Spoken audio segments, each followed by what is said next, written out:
पण मला सांगा, तोपर्यंत तुम्ही काही संपर्कातच नाही? नाही, काय नाही. मी पण बघ फेसबुक बघत होतो की कुठे काय ह्याचे फोटो वगैरे दिसतं का. मग एका म्हणजे ह्यांचे मित्रांनी लावलं होतं एक फोटो फेसबुकवर, तर तेच मी बघितलं. आहे म्हणजे आहे, काय टेन्शन आहे, बरी आहे. काय कुठेही राहू, हसी खुसत राहायला पाहिजे. बरोबर. पण तेवढ्या त्या 1.5 वर्षात त्यांनी दुसरीकडे लग्न केलं असतं तर काय केलं असतं? मला माहिती होतं हे लग्न नाही करणार आहे दुसरं. केलं असतं तर म्हणजे मी पण हे म्हणजे लग्न नाही करणार होतं असं सांगितलं होतं. आयुष्यभर तुम्ही करणार? आयुष्यभर 100% म्हणलं होतं की मी आयुष्यभर करणार नाही लग्न. तुम्हाला संपर्क कसा झाला, कॉन्टॅक्ट कसं झालं? मी मेहंदीच्या क्लाससाठी बाहेर जायचे. सगळ्यांना असं वाटलं की आता ही विसरून गेली असेल सगळं काही, तर आपण हिचं माइंड थोडंसं चेंज करण्यासाठी हिला कुठेतरी आपण हे करूया, फोर्स करूया. मग मला आमच्याच एका ओळखीच्या इथं मला मेहंदीचा क्लास लावला की जाऊ दे ती विसरून जाईल म्हणून. मग तिथे मी 5-6 महिने क्लासला जात होते. पण एक दिवस अशा म्हणजे माझ्या मनात आलं की आता माझ्या भावांचे सगळ्यांचे लव्ह मॅरेज आहेत, मग माझ्या एकटीला का नाही म्हणतात ते. दोघांचे माझ्या आधीच नुकतेच लव्ह मॅरेज झाले होते. मग मी म्हटलं की ह्या दोघांचं दिले, मग माझं का नाही देणार करून अजिबात. मग मी ह्यांना कॉईन बॉक्सवरनं फोन केला की मला तुमच्याशी लग्न करायचं आहे, आता मी काही इथं थांबू शकत नाही. आता माझ्या भावांची पण लग्न केली तर मी नाही थांबणार इथे अजिबात. मग ते म्हटलं की नको, मी तुझ्या पप्पांना येऊन भेटतो मग आपण बोलूया काय होते. मग पप्पा म्हटले की नाही आता जाऊ दे, तुझं लग्न आम्ही करून देतो, आता बाकीच्यांची पण झाली आहे तर करून देतो.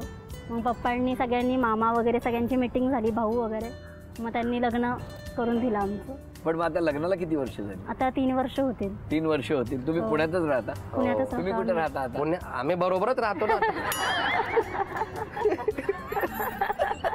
अरे पण कुठे राहता? हडपसर. मी तुम्हाला असं विचारलं का वेगळे वेगळे राहता का? तुम्ही पण नाही, हडपसरला आम्ही बरोबरच राहतो. तुम्हाला शुभेच्छा. अशीच हसत राहा. हा, शेवटी प्रेम यशस्वी झालं, हो की नाही? मग लग्न कुठल्या पद्धतीने केलं? मराठी पद्धती. आता महाराष्ट्रामध्ये तर मराठीच पद्धती करणार. मराठी पद्धतीनेच केलं. एकच केलं? हो, एकच मुलगी होती ना. असं नाही हो, म्हणजे आधी मराठी पद्धतीने मग तुमच्या पद्धतीने असं केलं का? नाही, एकाच जास्ती करून काय फायदा, एकच होणार ना. बायको तर एकच राहणार, त्याच्यामुळे एकच मध्ये. तुम्हाला काय वेगळी वेगळी पाहिजे? नाही, इथं एकच राहणार म्हणून कितीही केला, कोणत्याही पद्धतीमध्ये केला तर बायको एकच राहणार ना. त्याच्या मग काय हे दुःख आहे तुमचं का आनंद आहे? गंमत करतो. बरं, आता बघूया पहिला खेळ कुठला आणि किती बक्षीस मिळणार वैदींना. या ठिकाणी 6 बास्केट आहेत. मधोमध एक टिपॉय ठेवलेला आहे. तुम्हाला 10 संधी मिळणार. तो जो प्लास्टिकचा चेंडू आहे तो टाकायचा, पण टाकत असताना एक टप्पा पडणं फार गरजेचं आहे. कुठल्याही बास्केटमध्ये चेंडू गोळा झाला की तो 1 गुण.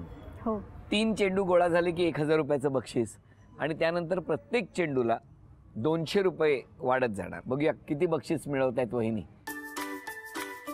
1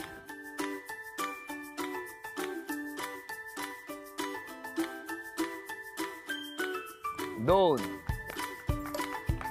3 1200 1400 1400 रुपयाचं बक्षीस तुम्हाला मिळालं. अभिनंदन. तिचा स्वभाव खूप मस्करी, असं म्हणजे लहान मोठं काहीच बघत नाही, कोणाची पण कशी पण मस्करी करते. ते थोडं तिने कमी केलं पाहिजे. चांगलं आहे ना. मस्करी, लहान मोठ्यांची पण मस्करी करते, म्हणजे कोणाला समोरच्याला कसं वाईट. मग तो स्वभाव त्यांनी बदलला पाहिजे असं तुम्हाला त्यांनी वाटतं? बदलला 1 मिनिट थांबा, तुमचं काय म्हणणं आहे? मन मोकळी बोलकी, त्यामुळे ती मस्करी करते. तो मस्करी करता मला माहिती नसतं काही, ती बोलते फक्त, आणि नंतर मग ती त्याचं तिला जर वाटलं चुकीचं केलं तर ती माफी पण मागते. स्वभाव तसा धडपड आहे तिचा.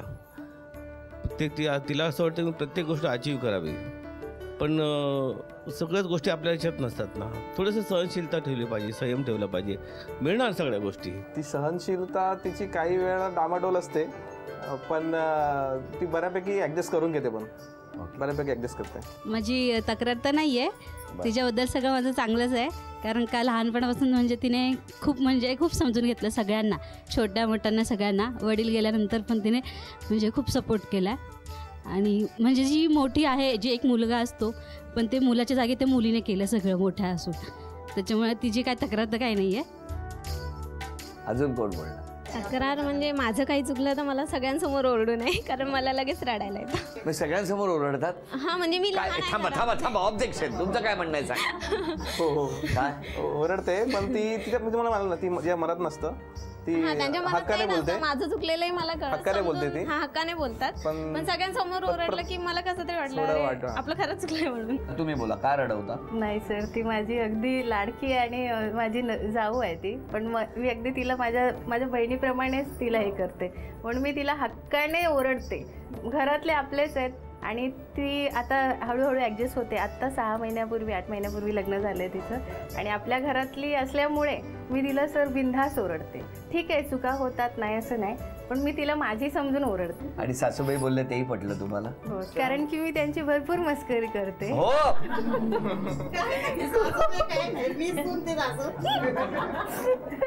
बरं वहिनी, मग मला सांगा, आता आज जर निर्णय घ्यायचा असेल की स्वभावात बदल करायचे, तर कुठला बदल करा?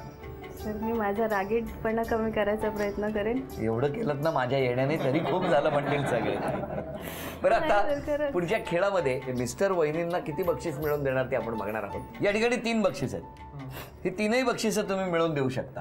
वेळ 2 मिनिटाची आहे. 2 मिनिटामध्ये तुम्ही जितकी जास्त वस्तू आणणार तितकं जास्त बक्षीस मिळणार. म्हणजे 5 वस्तू आणल्या की पहिलं बक्षीस, त्यानंतर 5 ते 10 म्हणजे 10 वस्तू झाल्या की दुसरं बक्षीस, आणि 10 पेक्षा 1 वस्तू जरी जास्त आणली तरी तिसरं बक्षीस. हा, ओके, तयार आहात? ओके. अक्षर देऊ, रंग देऊ, काय करू तुम्ही सांगा.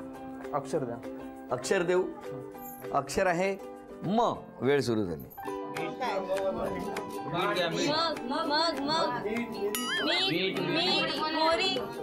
एका वेळेला 1 वस्तू आणायची. एका वेळेला 1 वस्तू आणायची. 20 सेकंद झाली.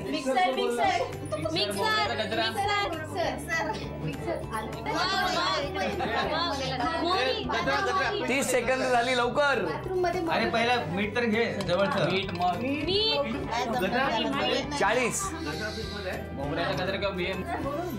1.5 मिनिट झालेला आहे. 30 सेकंद झाले.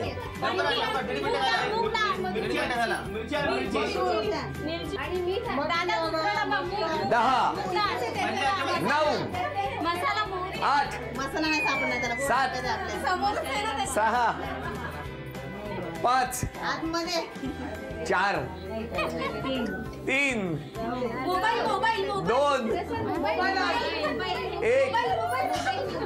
वेळ संपली. किती वस्तू आणल्या? 4 आणल्या. 4च वस्तू आणल्या. त्यामुळे झी मराठीकडून ही भेटवस्तू. अभिनंदन. याच्यावरून घरात मिस्टरांचं किती लक्ष आहे हे लगेच लक्षात आलेलं आहे. कोण जिंकणार पैठणी बघूया. 1 वाद 2 ज्योती 2 शिंपले 1 मोती. संतोषराव पती आणि मी सौभाग्यवती. सोन्याचं मंगळसूत्र सोनाराने घडवलं. मधुकर इंगावलेचं नाव घेण्यासाठी आदेश बांदेकरांनी अडवलं. आणि आता कोण पैठणी जिंकणार यासाठी या असंख्य चिठ्ठ्यांमधून एक चिठ्ठी काढायची आहे. ती मीच काढणार आहे, काळजी करू नका. नाव आहे पूनम राजेश भोसले. कुठे राहता? मी गणेश मंदिराच्या समोर. इकडे कशा काय आलात? समजलं तुम्ही आलात म्हणून चिठ्ठी टाकायला. बरं झालं की नाही? घरी कोण कोण आहे? आमची जॉईंट फॅमिली आहे सगळी. हे 3 भाऊ आहेत. माझे 2 मोठ्या जाऊ आहेत, सासू सासरे. आणि ते काय करतात?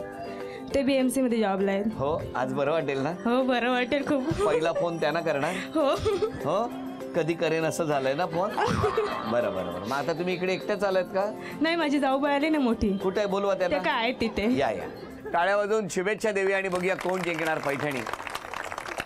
खेळ एकदम सोपा. या ठिकाणाहून हा जो भला मोठा फुटबॉलचा चेंडू आहे हा इथून टाकायचा. तो टेबलावर पडून पुढे एक गाडी ठेवलेली आहे जी बिचारी दिवसभर काम करत असते. इकडची माती उचल, तिकडची रेती उचल. त्या गाडीत जाऊन हा चेंडू स्थिरावला पाहिजे. मग आता मला सांगा, कसं जमलं लग्न? मन मिळाले दोघांची. कुठे कुठे मिळाली? नाही थांबा, होते कवी आहेत. मन मिळाली दोघांची. कुठे? ईस्टला की वेस्टला? वेस्टला. वेस्टला. छान बोलताय म्हणून मला आवडलं. खरंच मला बरं वाटलं.